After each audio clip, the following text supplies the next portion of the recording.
Thank you so much for tuning in, you guys. I'm Tashina, and this is my husband, Chris Rickerson. Hey! He has a powerful testimony, obviously, as you could probably tell by the title. If you were to write a book, what would the title of it be? Of my story? Yeah. It would be From Meth to Millions. Right. Wow. Yeah. God has really done work in your I'm life. going to write that book someday. All right. Yeah. Well, viewers can be on the lookout. All right. Without further ado, let's get into your story and maybe starting with your upbringing. Yeah.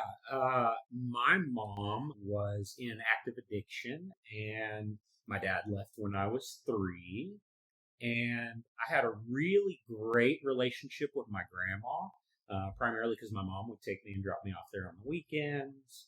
And I really, I had a pretty rough childhood, so I really looked forward to my weekends with my grandmother. My mom was adopted, so it was her adopted mom, and mom in active addiction. My house was raided twice by the time I was 13. We grew up in poverty, food stamps, low income apartments. My house was raided twice by the time I was 13. The second time they raided my house, or the first, I don't remember, maybe the first time, they took me out of the home because my mom was adopted and I didn't have any family other than my mom. And so they put me in boys' homes and detention centers, the foster system. And they bounced me around a lot. I was in a lot of different facilities. So at 13, they locked me up with gangbangers and hoodlums, and I came out of that a hoodlum. And I was living on the streets. At 16, I was selling drugs. By 17, I caught my first felony possession of cocaine and intent to distribute. By the time I was in my mid-20s, I was a 4-time felon. I was a career criminal. I committed crimes every day of my life, and I just accepted jail was a possible consequence, and every day, and I was just okay with that. One day, I was, a lot of crazy stuff through the duration. Go ahead. Is it okay if I ask you a question? Yeah, please. So at this point, like you're in your 20s, did you ever go to church as a kid or have any sort of idea if there was a God or even think of God? I did not ever go to church, and I don't know that I thought of God at all. I remember you telling a story about like a cross necklace. Oh, yeah. One time, my mom was on the phone with a drug dealer, and she told the drug dealer that she left the money in the mailbox. And so I don't remember how old I was, but I waited for everybody to go to bed, and then I snuck around to the front, out the back door, and around to the front, and took the money out of the mailbox. And I remember that next day, my mom was on the phone, and the drug dealer's cussing her out. And, my mom's like, I put the money in the mailbox, and I took that money and I went and bought a cross necklace with Jesus on it, a gold one, when I was really young. I think around the same time, I was doing shoplifting then too, I think. So I just feel like, but yeah. So I guess maybe I thought, but there was I was in another world, Yeah.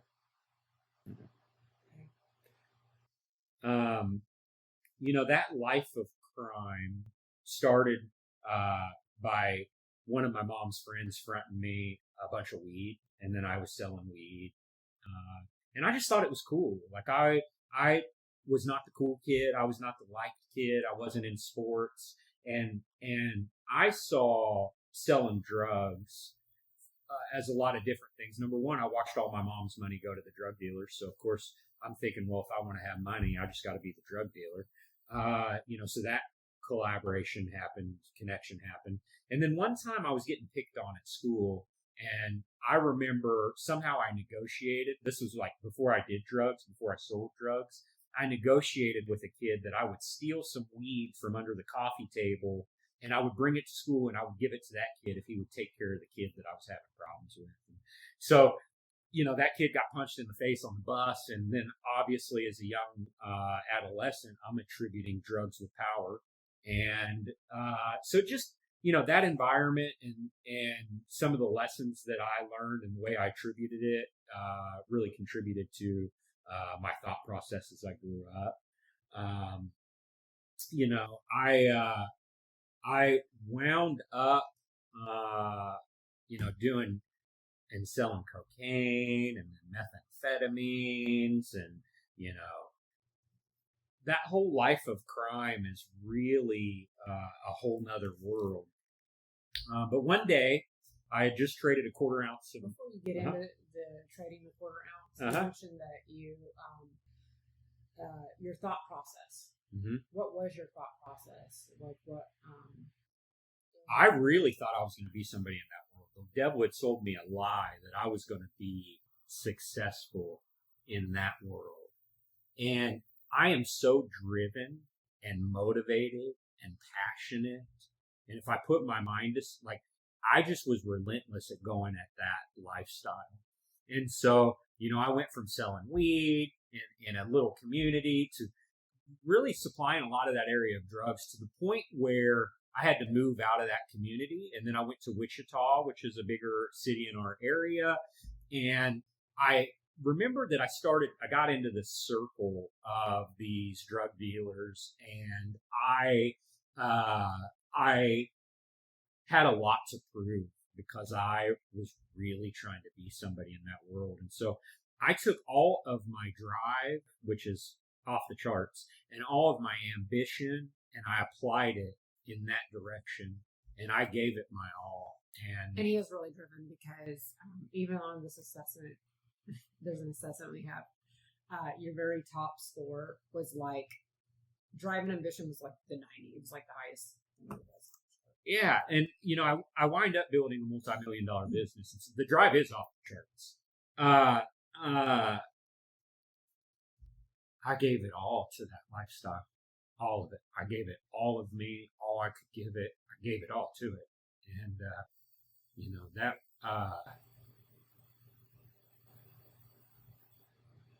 I can't tell you what that felt like in the end, because it was horrible. But I'm in a ring of meth cooks. I'm like in this world, where you can't trust anyone, and they're all trying to get you. They're all trying to stab you in the back. They're all trying to wait till you go to sleep. They're all like, it's just horrible. And but I knew no other way. And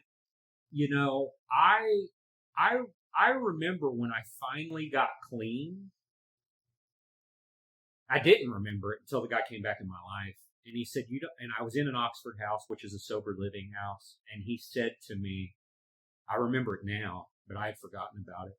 And we're sitting on the bed in the bedroom, and I'm looking at this dude, and I'm telling him, I don't know that I want this life, the sober life, the life that I was trying to. I don't know that I don't know any other way. I don't know any other life. And so it's heartbreaking when I think about, how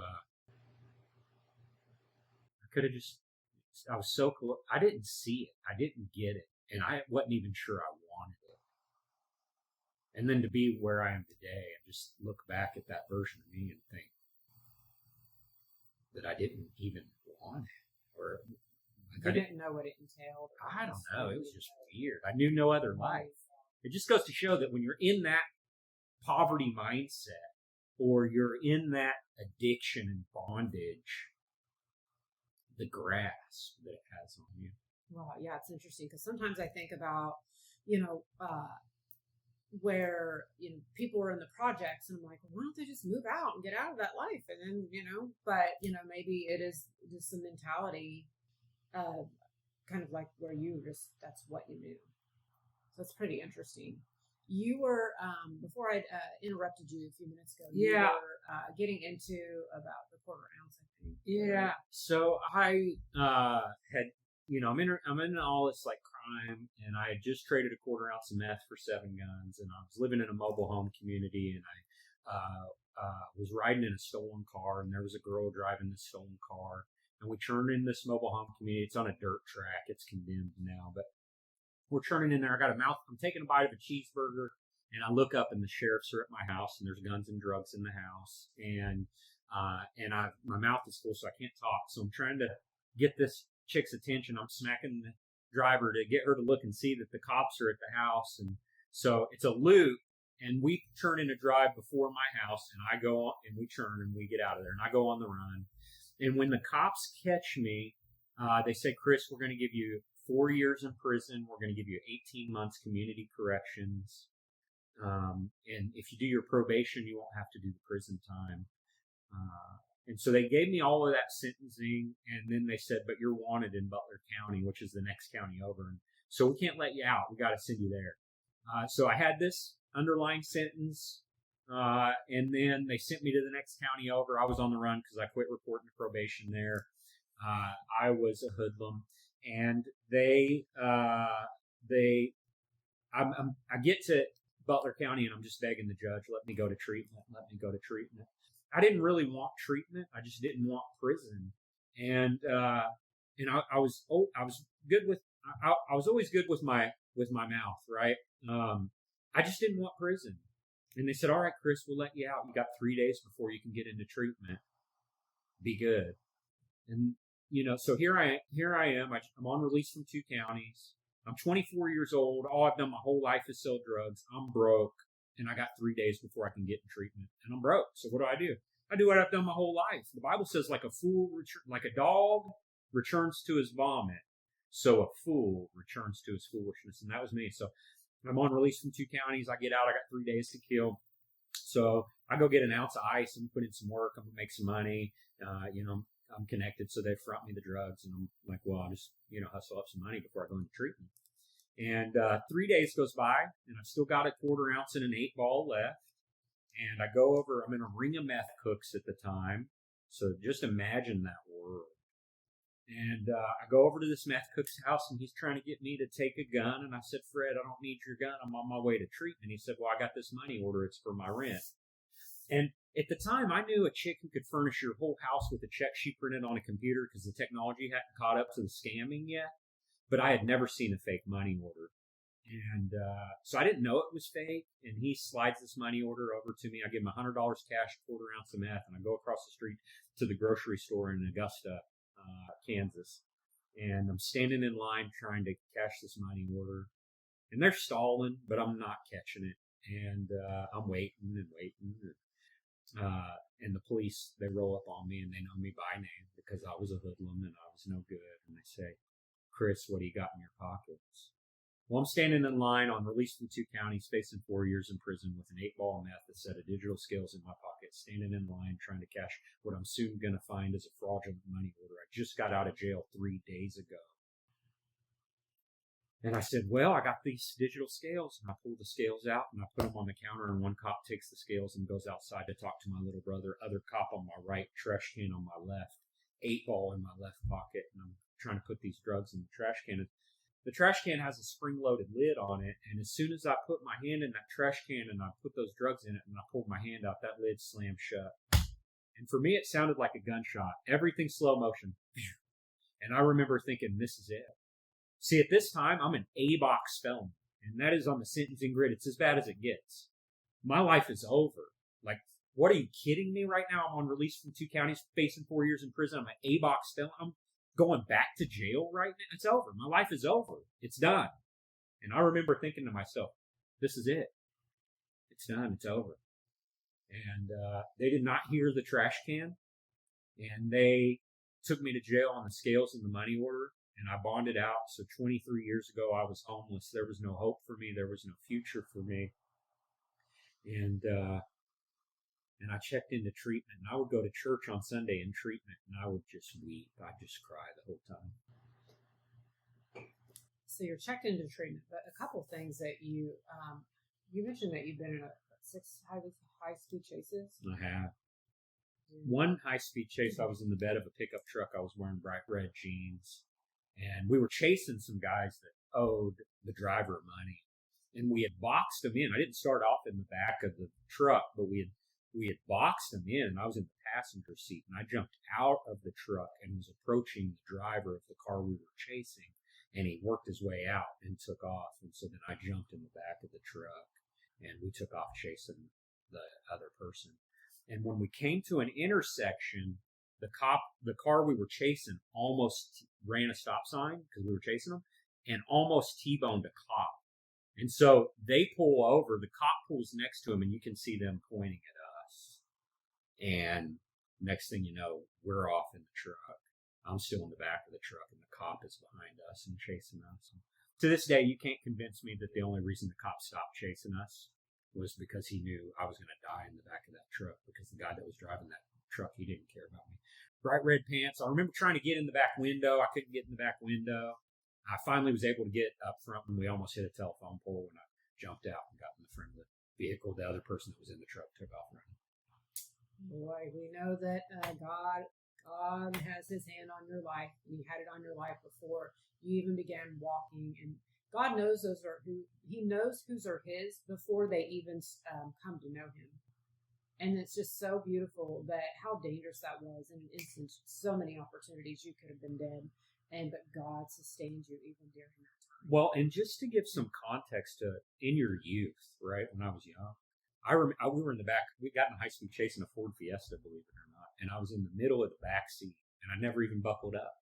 Like, the thought of the consequences of what I was doing were not of any thought to me. Like, there was no thought of it.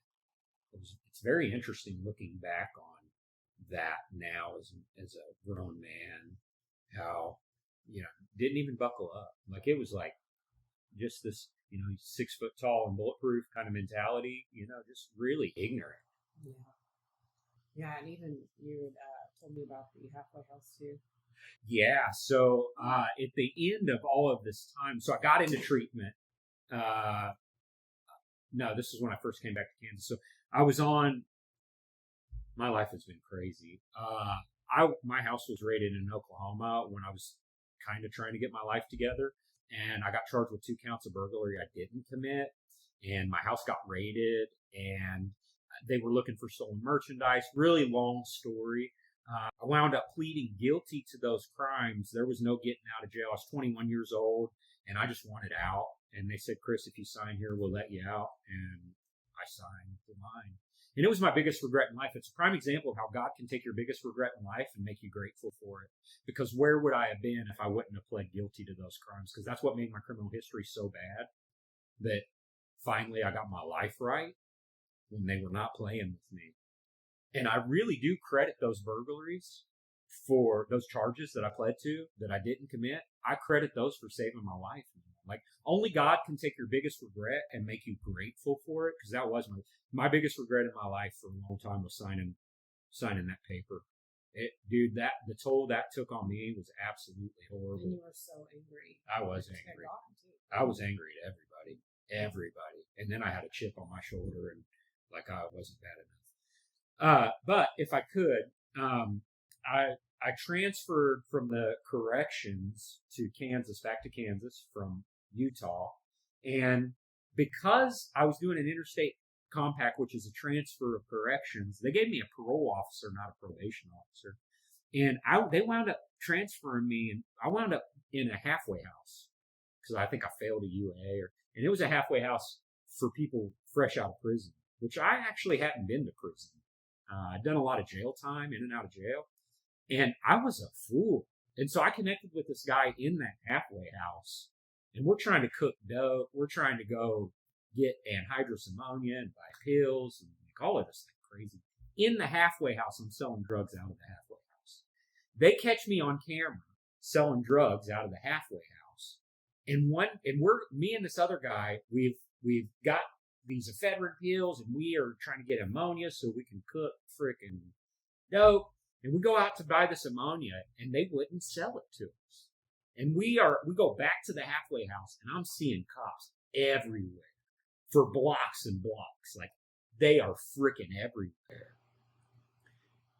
We get to the halfway house. The passenger of the car goes up to the house ahead of me. I'm getting my CD player and my radar detector. And I get out of the car, and I'm going up to the halfway house. The other guy's got a bag of ephedrine.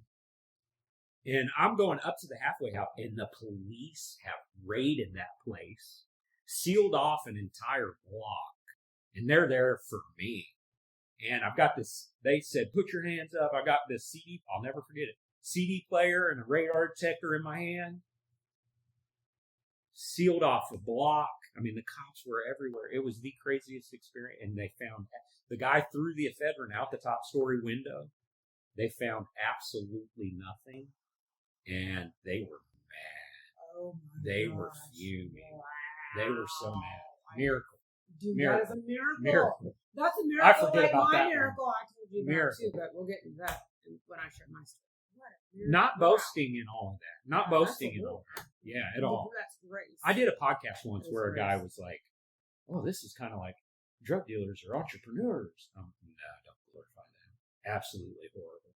Just remember how I started the story. You want to talk about lonely, all that life sucked out of you. Horrible. Yeah, no peace of mind. Yeah, Oh, yeah. it's everything bad. Yeah. So here you are. You've just lived this very rough criminal lifestyle, and here you are. You're in treatment. You are in treatment, and you said you were crying. Yeah, I go to church this week the whole time. Just cry the whole time. The Bible says he's faithful to finish the work he's begun, and he began a work in that place at that time. But I'll tell you, I spent 7 years of my life calling myself a Christian because I went to church and I said a prayer. But the fact of the matter is there was no change and there was no sacrifice, so it really wasn't real. And I had to come to, or it took 7 years in that desert, in that dry, miserable place, doing life on my own, dragging it like a sled dog, and, not really giving him anything. Like I might have given him my mouth, if that, but I gave him no action. Yeah.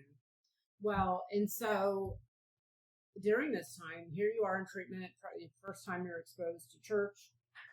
Mm-hmm. And so, sorry, I thought I heard something. First time you're exposed to church, and this is the beginning of you beginning to establish your life. So you take a job tending brick. Yeah, so in treatment, I got a job tending brick for $8 an hour, and I moved into an Oxford house, which is a sober living facility, and that's where I first started to learn to live life, a sober life as a member of society that's halfway productive. I wound up having a baby out of marriage, and so I had to move out of the Oxford house. I had a foster dad who came alongside me in life intermittently and helped me to get a one-bedroom house for, I don't remember, $300 or $400 a month, and I was making $9 an hour, and I'm raising this baby, and I don't know how to be a productive member of society, let alone be a dad. And I remember early on, I got custody of this child, and as I was feeding him, he kept crying. He's still hungry, so I fed him. I gave him 2 bottles, and he's crying, and I'm trying to burp him, and I picked him up, and I'm sitting on the floor in front of my couch, and he projectile vomited all over my face. And that will be forever an indicator of how inexperienced at life and being a parent I was, but just doing the best I could to, but I always think of that season of life where I was trying to build a life, but I was doing it on my own. Like I had made no sacrifice to the Father, of my ways for his ways. And so I'm pulling life. And I think so many people, I get to lead people to the Lord, and I use this analogy a lot, is that they're doing life on their own, and that was me. And I also, so doing life on your own, you're pulling life. You're pulling it like a sled dog, and it's heavy, and it's hard, and you're pulling it, and you're giving it your all, but it's hard.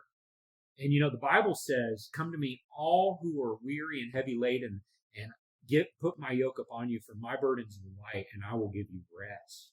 And I equate that to life. I like to think that those two are hand in hand, the sled dog and that verse. Why? Well, because the yoke is the heavy wooden thing that they would put on the oxen to pull the plow. And when you Google the image, and I think the plow is life, man, pulling it. But when you Google the image of the yoke, what you find is the yoke is built for two. We're not supposed to do life on our own. We're not meant to carry all our burdens on our own. He is right there. And we get to lay it when we're doing life with him, we get to lay our burdens at his feet. Our worries, our cares, our struggles, our stressors, our family, whatever it is, we can give them to him, and we can actually trade it for peace because he's our advocate. I think that if we're about his business, we can expect him to be about ours. I really believe that. Now, there was a season where I wasn't about his business, and I was deceived. And, so for today, where I'm at and what I'm doing, and just, living for the Lord and loving the Lord and being able to trust the Lord. And I look forward to continuing to grow in that. Yeah. So you were mentioning about how here you are, you're establishing your life. You started tending brick. And I remember you saying that you were not going back. So you were dead set, very determined, like I was, to establish your life, and you were not going back.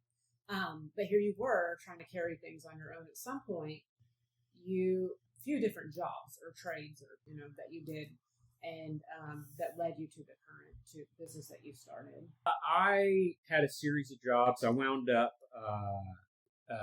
dispatching tanker trucks, monitoring Quick Trips and Sam's Club's fuel levels.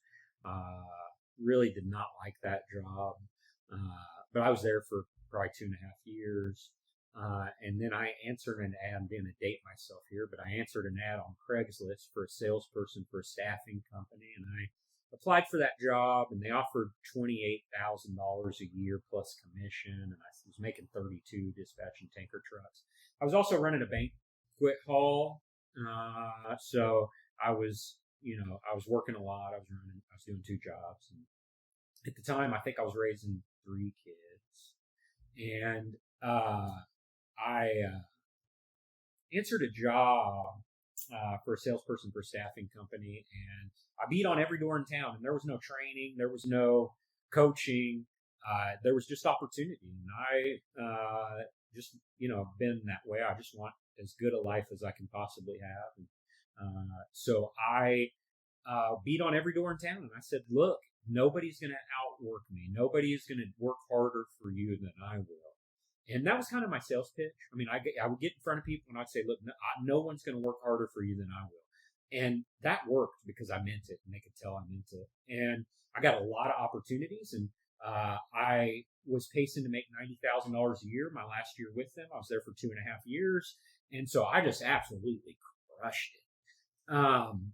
But it wasn't a good company. And I was able to get out of a non-compete agreement, and I wanted to start my own staffing company. I was like, man, if these guys can do this, I can do it better. And so I got out of a non-compete agreement, and the person that I was going to start the business with stayed working for them. We both got out of our non-compete agreements. He stayed and signed another one, and I was determined.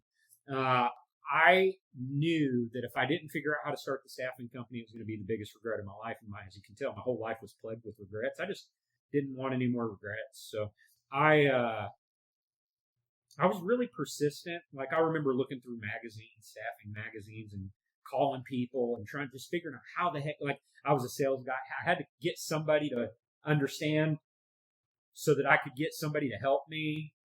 And I remember I harassed a guy so much from a company called At Work that he finally basically said, leave me alone, call these people.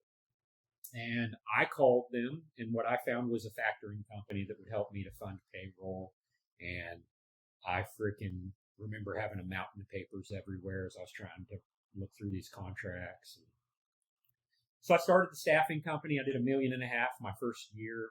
And it was about this time that a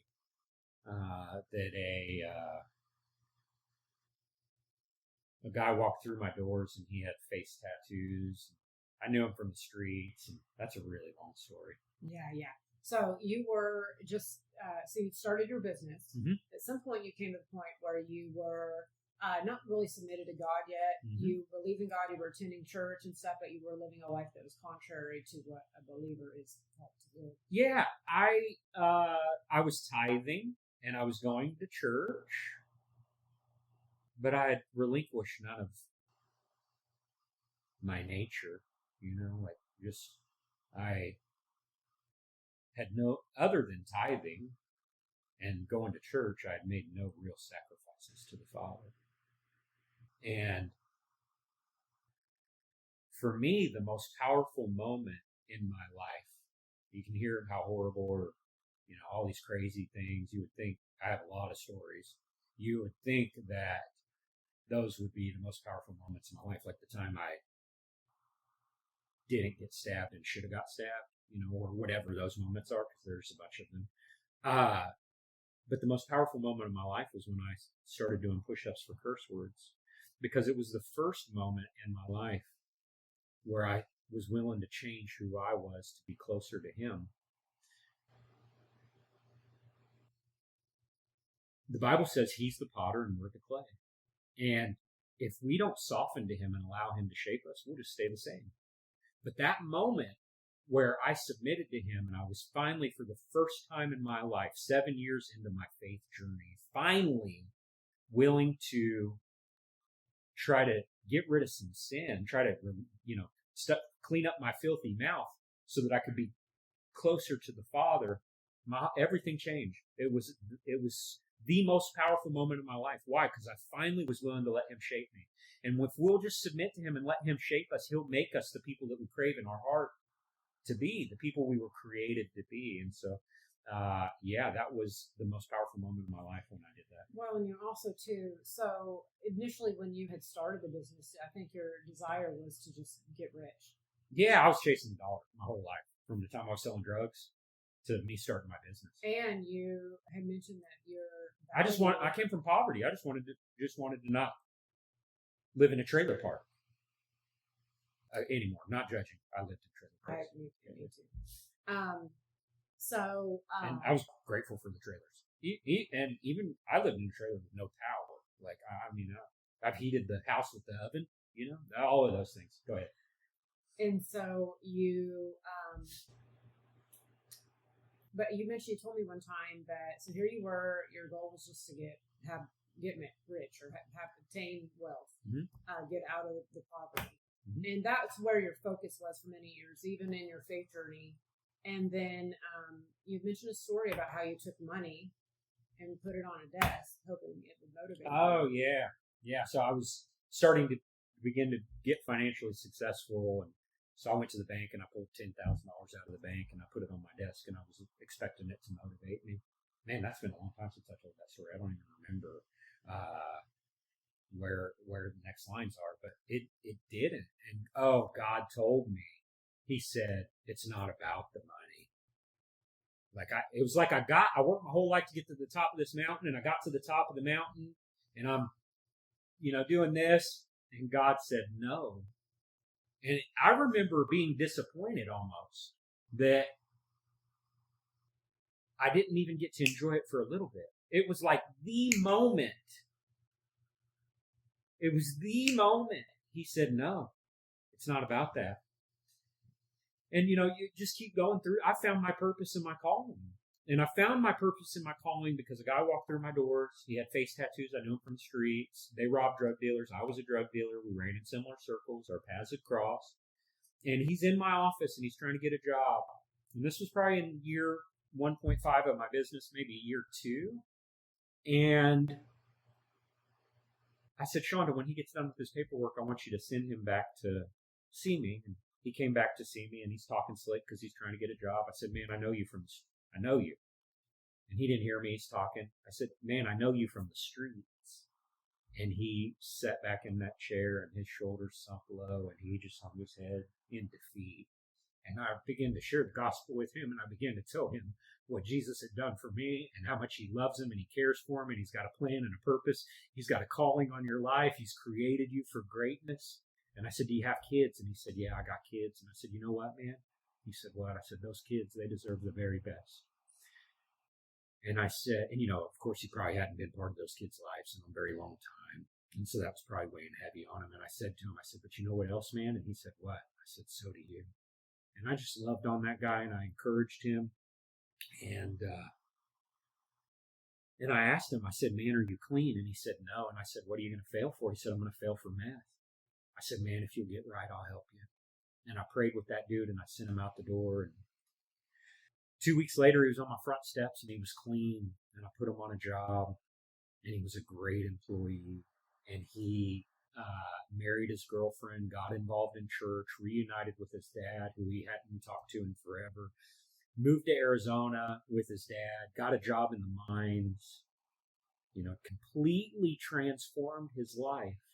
One morning, I'm scrolling through Facebook next to my wife, and here's a video of this guy with his face tattoos. He's 100 pounds heavier, and he is on the stage, and he is giving God the glory, and he is testifying and worshiping and praising God. And that video changed my life forever. I'll never be the same. And it changed my life forever because I got to see the Lord use me to transform somebody's life. And the Bible says we might sow the seed, we might water it, we might harvest, He's going to send other laborers, but that we, may not see it all. But I can see God's fingerprints all over it because I haven't really seen it so beautiful since. And I've even seen the enemy try to, destroy that. But I've never seen it so clearly from seed sow to harvest. And the reason the Lord showed me that the way he did was so that he showed me my purpose and my calling so that my heart would be set on fire so that I wouldn't be discouraged when I take somebody to drug treatment and they leave, or when somebody, when I'm trying to extend a hand to help somebody and they spit in my face, or whatever the things are. I got to tell you, that moment had such a powerful impact on my life that there's nothing the enemy can do to take that from me, because it showed me my purpose. It showed me the power and authority. He's given us all power and authority to be able to reach people, to change their lives. And I got to see that firsthand, and it set me on fire. Yeah. Well, there are so many lives that you've impacted that I've seen. God's got a purpose and a plan for you. He's created you for greatness. He's created you to lead people to the Father. And he's created you to be bold. A backbone like a crowbar, bold for him. It's time for the church to rise up and be bold for the Father. Not some wet noodles. Don't be a wet noodle Christian, okay? Well, there's so much more we could get into, like your pardon. And I got the 9th pardon in the history of the state of Kansas. They erased my criminal record. I got the coolest guns in the planet. And yeah, you're just very faithful to share your story. You've shared it in many places, with the youth and in jail and just at church, everywhere, all over. You shared everywhere you go. And I think that's why God blessed you with that pardon from the governor, which is very, very rare. And just the work that God is using you in the business and the lives I've seen you touch. My story was written in Inc. magazine. You can Google it and find it, but Inc. magazine is a big deal. Yeah. But it's amazing. You just never know what God has in store for you, but Chris submitted his life to the Lord, and the transformation has just been absolutely, the impact has been amazing. His life. His not special. Life. His promises are for you. They're for you. Restoration, redemption, joy, happiness, peace, fulfillment. His promises are for you. It's a life submitted. So share this video with someone who will be encouraged. It's just submit. It's the push-ups. It's I'm willing to change my ways. It's the push-ups. It's the push-ups. Just willing to surrender your life. Yeah. So what God has done in Chris's life, He can do in anyone else's life. He makes miracles. He transforms us. That's what God does. When you invite Him into your life and you surrender to Him, He will transform you and use you, and your life will have purpose. It does have purpose, but you'll never find a purpose if you don't submit to the Lord. He makes miracles common. Stories like mine are all over the submitted lives. Yeah. Well, thank you so much for tuning in. I pray that you guys have been blessed by. Please like and share this video. Isn't my wife amazing? Can we give my wife a shout out and a share? All right. God bless you guys. God bless you guys. Take care until next.